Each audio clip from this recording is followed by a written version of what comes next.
এই ধরনের লালচে মার্কা নিম পাতা দেখলেই বুঝবেন এই ব্যাটারা একদম কচি। হয় মর্নিং ওয়াকে গিয়ে গাছ থেকে পাড়ুন, নয় বাজার থেকে কিনুন। এরপরে সোজা রন্ধনশালা। ভালো করে ধুয়ে টুয়ে পাতাগুলি বোটা থেকে আলাদা করে রেডি করে রাখুন। এবারে সজনে ডাঁটাকে ধরুন।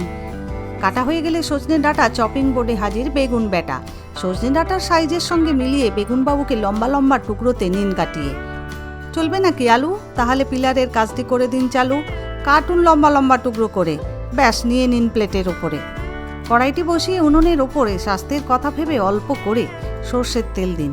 তেল রেখে ধোঁয়া ছাড়ছে এবারে, তবে আর কি। ধুয়ে রাখা আলুর টুকরোদের নামান আসরে। মিডিয়াম টু হাই ফ্লেমে আলুর টুকরোদের মিনিট দুয়েকের মতো ঝাঁকানাকা নাচ নাচিয়ে লবণ ও হলুদের গুঁড়ি নামান। আলু কষে সোনালি হলে সজনে ডাঁটা চড়ান। খুন্তিটি দিয়ে আরও কিছুক্ষণ খোঁচাখুচি করে মিনিট দুয়েক পরে বেগুনবাবুকে নামান আসরে। বেগুনের টুকরোগুলো দিয়ে ভালোভাবে নাড়িয়ে চাড়িয়ে দেখতে পেলাম কতগুলি মটরশুঁটি রয়েছে পড়ে।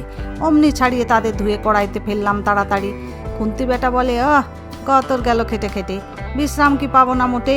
তবে আর কি, খুন্তি বেটাকে বিশ্রামে পাঠিয়ে ঢাকনাটি দিন চাপিয়ে। এই বেটারা কষা হতে থাক, ততক্ষণ মশলাটা রেডি করা যাক। একটা বাটিতে হাফ চামচ করে জিরে ধনে ও লঙ্কার গুঁড়ো নিয়ে জলটি দিয়ে মশলাটি নিন মিশিয়ে। যাক বাবা, মশলাটা রেডি হলো। এবারে তাহলে আবার উনুনের ধারে চলো। ঢাকনাখানা তুলে দেখি মেরে উঁকি, সবাই সুন্দর কষানো হয়েছে দেখি। পরিমাণ মতো জলটি দিয়ে ঢাকনাটি দিন চাপিয়ে। কিছুক্ষণ পরে ঢাকনাটি খুলে চেক করে নেন, ডাঁটা ফাটা সব নরম হয়েছে। আলু ব্যাটারও খবর নেন। ঝোলটা একটা বাটিতে ঢেলে রাখুন।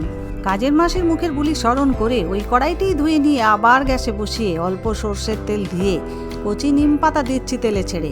নিম পাতা মচমচে করে ভেজে তুলে নিন। ওই তেলেই দিন 1 চিমটি ফোড়ন ও একটি লাল লঙ্কা।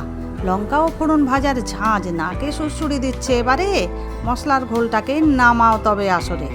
মশলাটা কষা হয়ে তেল টেল সব বার করে দিলে সেদ্ধ সবজির ঝোল দাও ঢেলে। ঢাকনাটি চাপিয়ে রান্না করো আরও মিনিট 5।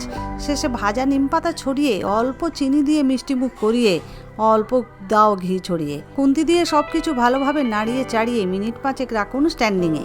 নিমঝোল রেডি একেবারে। গরম ভাতের সাথে প্রথম পাতে নিন এবারে।